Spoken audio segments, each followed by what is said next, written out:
Helping hand সংস্থা আপোনালোকে জানেই কি কৰি আছে, গোটেই সমাজে জানে। এতিয়া টকাৰ কাৰণে মানুহ ইমানেই দুৰ্বল, নিজৰ শৰীৰটো সুস্থ ৰাখিবৰ কাৰণে টকা খৰচ কৰিবলৈ টান পায়। কিন্তু টকা ইমানেই খৰচ কৰে, যদি খৰচৰ তালিকাখন আমি বিচাৰ কৰি চাওঁ দেখিম সেইখিনি সব অলাগতিয়াল খৰচ। কাপোৰ নালাগে, কাপোৰ আনি গডৰেজত ভৰ্তি কৰি থৈ দিছো। চাহকাপ ঘৰত খালেও হয়, বজাৰত গৈ 20 টকাত চাহকাপ খাইছো। মই ঘৰত একেলগে বহি সকলোৱে মিলি এসাঁজ ধুনীয়াকৈ 1 কেজি মাংস আনি খাব পাৰো। পৰিয়ালটোৰ সৈতে হোটেলত গৈছো, য'ত মোৰ 500 টকাতে হয়, তাত মোৰ 2000 টকা খৰচ হৈছে। আমি নিজৰ প্ৰসাধন সামগ্ৰীৰ কাৰণে ইমান পইচা খৰচ কৰিছো যে নিজৰ পেটৰ বিষ হৈছে, ডক্টৰ ওচৰত আছে, দেখুৱাব লাগে। চকু খুজাইছে, চকু ধোৱা কোৱা দেখিছো, ওচৰত মডেল হস্পিটেল আছে যে ডক্টৰক দেখুৱাব লাগে। মোৰ শাৰীৰিক স্কিন অলপ প্ৰব্লেম হৈছে, খুজাইছে, অলপমান যাওঁ তাকে নকৰো, তাত গ'লে খৰচ হ'ব। এই যিটো নিজৰ কাৰণে খৰচ কৰাৰ যিটো মানুহৰ টেন্ডেঞ্চি সেইটো খুব কম। যিখিনি খৰচ কৰে সেইখিনি অলাগতিয়াল। আমি যিমান দূৰ বুজি পাওঁ, প্ৰথমতে দেহাটো যদি সুস্থ থাকে তেতিয়াহে আমি সুস্থভাৱে আগবাঢ়িব পাৰিম। দেহাটোই যদি সুস্থ নাথাকে আমি কেনেকৈ আগবাঢ়িম?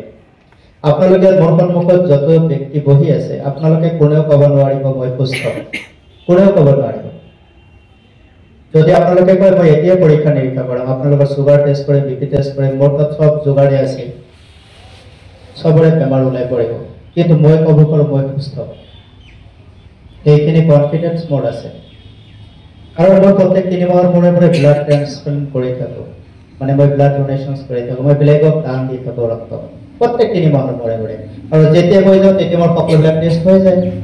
মোৰ প্ৰেছাৰ টেষ্ট হয়, চুগাৰ টেষ্ট হয়, হিমোগ্লোবিন টেষ্ট হয়, মোৰ হেপাটাইটিছ বি টেষ্ট হয়, মোৰ আদাৰ্ছ কিবা বেমাৰ আছে সব টেষ্ট হৈ যায়। তাৰপিছত মোৰ ব্লাডটো তেওঁলোকে কালেক্ট কৰে। মই সম্পূৰ্ণ সুস্থ, মোৰ টোপনি সুস্থ। মই যেতিয়া টোপনি মাৰো তেতিয়া টোপনি মাৰো, মই টোপনি খুব কম মাৰো, 3 ঘণ্টাৰ পৰা 3.5 ঘণ্টা টোপনি মাৰো, কিন্তু যেতিয়া টোপনি মাৰো আপুনি মোক জগাবই নোৱাৰিব। আপুনি সুস্থ কেতিয়া ক'ব পাৰিব? যেতিয়া আপোনাৰ মুখমণ্ডলে ক'ব আপুনি সুস্থ হয় নে নহয়। মুখমণ্ডল এটা প্ৰকাশ হয়, জ্যোতি, চকুৱে কথা কয়, মুখে কথা কয়। সুস্থ ব্যক্তিগৰাকী সদায় শক্তিশালী হয়, সামৰ্থ্যশীল হয়, আৰু সুস্থ হৈ থাকিলেহে সুস্থ হৈ ৰাখিব পাৰে। সুস্থ যদি নহয় কেনেকৈ সুস্থ কৰি ৰাখিব?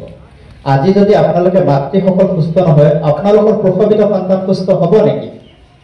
দুৰ্বল মাতৃৰ সন্তান কেতিয়াও শক্তিশালী হ'ব নেকি? ইয়াৰ কাৰণে দায়িত্বকাৰ। মাক যদি বেমাৰী হয় তেনেহ'লে সন্তানটো বেমাৰী হৈ জন্মগ্ৰহণ নকৰিব জানো? আমাৰ ছাৰহঁতে হস্পিটেলত দেখাই পায় আৰু সেইবিলাকৰে চিকিৎসা কৰি থাকে। যিখিনি তাত ব্যক্তি আহে প্ৰত্যেক ব্যক্তি অসুস্থ। এটা বেমাৰ চিকিৎসা কৰিবলৈ আহে, টেষ্ট কৰাৰ পিছত 4-5টা বেমাৰ ধৰা পৰে। এই যিটো ব্যৱস্থা, এই ব্যৱস্থাটোৰ পৰা কৰবাত আমি নিজক অলপ সহযোগী কৰিব লগা হয়, সংযুক্ত কৰিব লগা হয়। বিনামূলীয়া কেম্প কৰি আছো। এগৰাকী ইউৰলজি ডক্টৰক সহজত এপইণ্টমেণ্ট নাপায়, আমি আপোনালোকৰ ওচৰত প্ৰত্যেক মাহেকত থিয় কৰাইছো। এগৰাকী নেফ্ৰলজি ডিপাৰ্টমেণ্টৰ চিকিৎসকক আপুনি নাপায়, আমি থিয় কৰিছো। এগৰাকী কাৰ্ডিঅলজি ডিপাৰ্টমেণ্টক আপুনি নাপায়, 4জনকৈ ডক্টৰ ইয়াত লৈ আহোঁ, তেওঁলোকৰ এএনএম থাকে, জিএনএম থাকে, ষ্টাফ থাকে, তথাপি মই কাম কৰিছো। সাৰ্ভিস ইজ সাৰ্ভিস, সেৱা মানে সেৱা।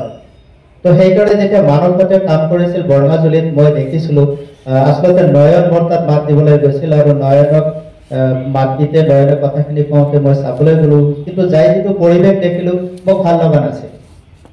কাৰণ ৰোগীৰ চিকিৎসা তেনেকুৱা পৰিৱেশত নহয়, আমি জানোতো, দেখি আছোতো।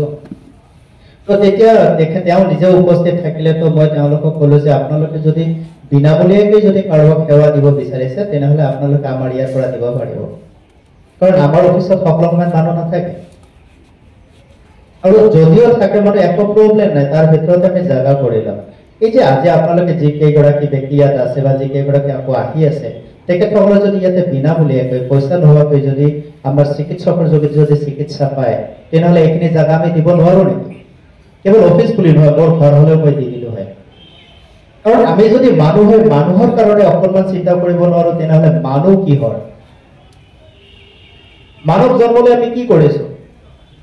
আপোনালোকে বেছিভাগে ৰাতিপুৱা উঠি চিন্তা কৰে যে মই এতিয়া ৰাতিপুৱাটো খাওঁ কি, আৰু খাই বৈ ওলাই গ'লো তো এতিয়া দুপৰীয়া যাই খাম কি, দুপৰীয়াটো কিবাকে যদি খাই ললো আকৌ সন্ধিয়া আহি বোলে এতিয়া খাম কি আকৌ ৰাতি টোপনিত ভাবি থাকিম কালি ৰাতিপুৱা মোৰ কেনেকে পাৰ হ'ব দিনটো মোৰ কেনেকে যাব সীমা সেইখিনিতে শেষ আৰু আমি চিন্তা কৰো যে আজি ৰাতিপুৱাটো মই কি কামেৰে আৰম্ভ কৰিছো আৰু কালি মোৰ কি কামেৰে আৰম্ভ হ'ব মই আজি দিনটো কিমানজন মানুহক সেৱা কৰিব পাৰিছো মই 1 টকা কাক দান কৰিছো 10 টকা কাক দান কৰিছো কাৰোবাক ঔষধ দিব পাৰিছো কাৰোবাক কাপোৰ দিব পাৰিছো কাৰোবাৰ কিবা এটা অসুবিধা হৈছে ডক্টৰৰ ওচৰত পঠাই দিছো ডক্টৰে তাৰ চিকিৎসা কৰি দিছে আমাৰ চিন্তা থাকে তেনেকুৱা ৰাতি সময় উলিয়াও এটোই কাম তো মানৱক ধন্যবাদ গৌৰৱ যদি আমাৰ যুৱ চিকিৎসক ভাল লাগিল লগ পাই এক্সপেৰিয়েন্স হ'ব হেল্পিং হেড এছ'চিয়েশ্যনৰ কাৰ্যালয় আপোনালোকৰ কাৰণে মুকলি থাকিব পিছকে আপোনালোকৰ কাৰণে মুকলি থাকিব কাৰণ ইয়াত আপোনালোকে আহক সুস্থ শৰীৰ আৰু সুস্থ মন কৰক আমি তাকে বিচাৰিম আমি কিমান দিন ইয়াত আছো আমি ক'ব নোৱাৰো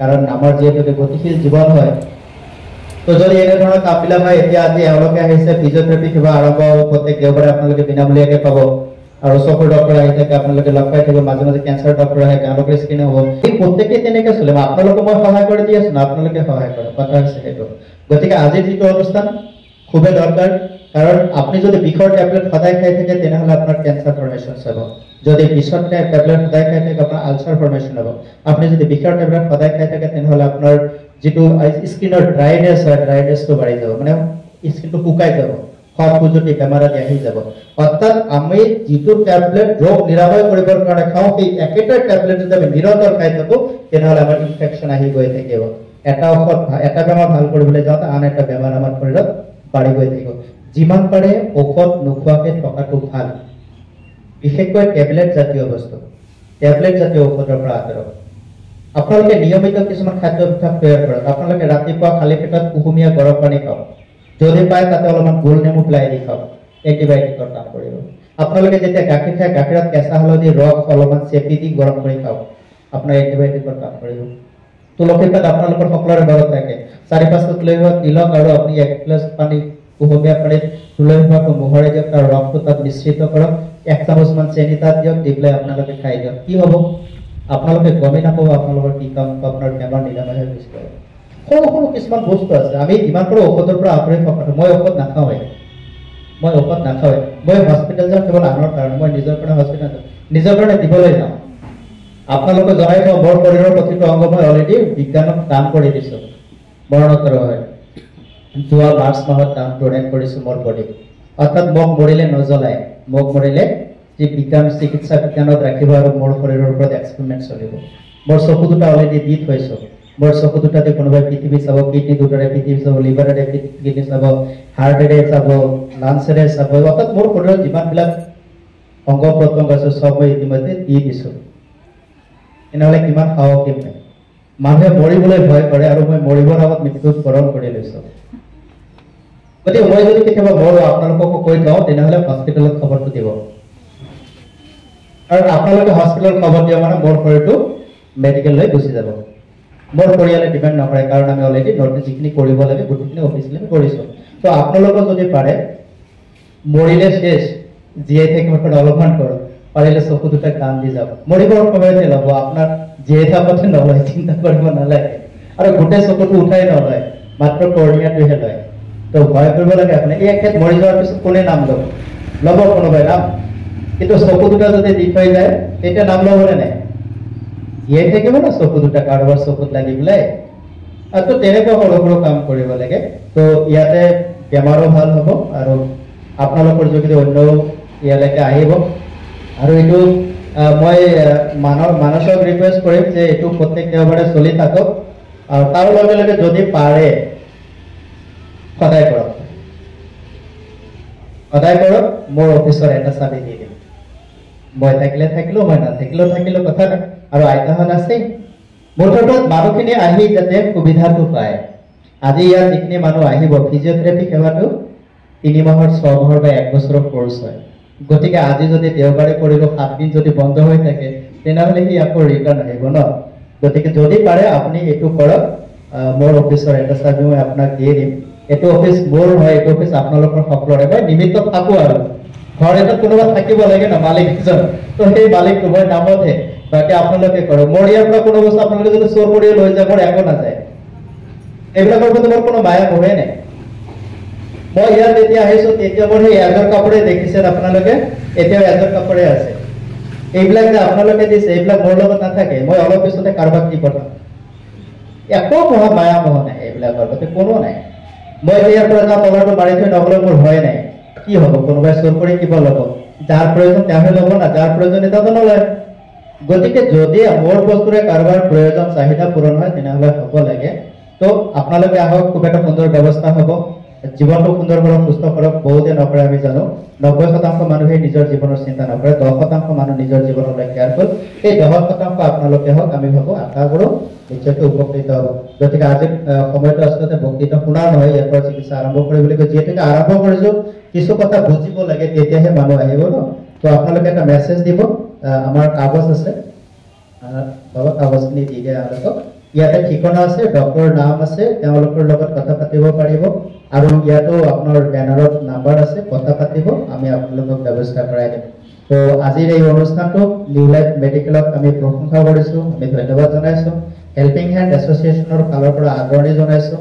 হেল্পিং হেণ্ড এছ'চিয়েশ্যনৰ কাৰ্যক্ৰমণিকাৰ ভিতৰত ফিজিঅ'থেৰাপি এটা সেৱাও হয়। গতিকে আজিৰ পৰা আমি আৰু এটা সেৱা আমাৰ হেল্পিং হেণ্ড এছ'চিয়েশ্যনত আমি অন্তৰ্ভুক্ত কৰিম, সেইটো হৈছে ফিজিঅ'থেৰাপি সেৱা। আমি সাধাৰণতে 6টা বিষয়ৰ ওপৰত কাম কৰি আছোঁ, বিশেষকৈ তাৰ ভিতৰত ফিজিঅ'থেৰাপি সেৱা এটা আহিব, 7টা হ'ব। আৰু ইয়াৰ যোগেদি নিশ্চয়কৈ আমি সকলোৱে উপকৃত হ'ব পাৰিম। সদায় নিজে সুস্থ থাকক, আনক সুস্থ ৰাখক, জীৱনৰ এয়া এটা লক্ষ্য হিচাপে লওক, দেখিব সমাজখন সুস্থ হৈ পাৰিব। এইখিনি সুবিধা দিয়াৰ কাৰণে ধন্যবাদ জ্ঞাপন কৰিছোঁ। আৰু নিউ লাইফ মেডিকেলক বিশেষকৈ ধন্যবাদ জ্ঞাপন কৰিছোঁ যে ৰোগীসকলৰ কাৰণে তেওঁলোকে আগবাঢ়ি আহিছে। ধন্যবাদ।